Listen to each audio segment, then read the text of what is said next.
गणपती बाप्पाची मूर्ती आणायला बाहेर जायची काही गरज नाही. एजेंनी त्यांच्या स्वतःच्या हातांनी बाप्पाची मूर्ती बनवली.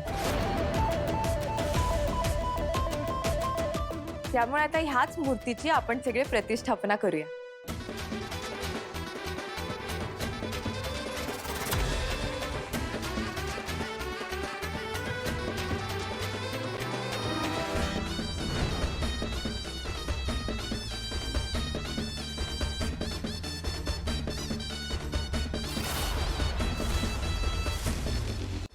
अभिराम, तू बनवलीस मूर्ती?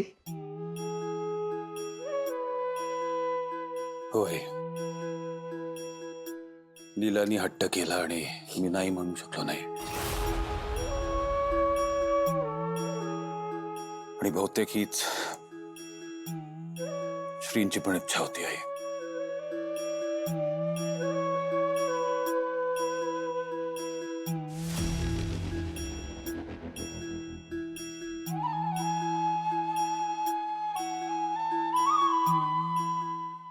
लीला, अंतरा असताना पण ती अशीच हौसेनं गणेशोत्सव साजरा करायची. ती गेली आणि अभिरामनं मूर्ती बनवण्याचं सोडून दिलं.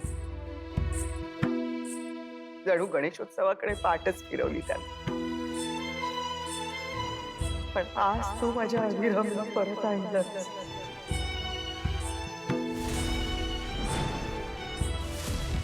तू मूर्तीच्या रूपानं फक्त बाप्पाच नाही, या घरातलं चैतन्य आणलंस.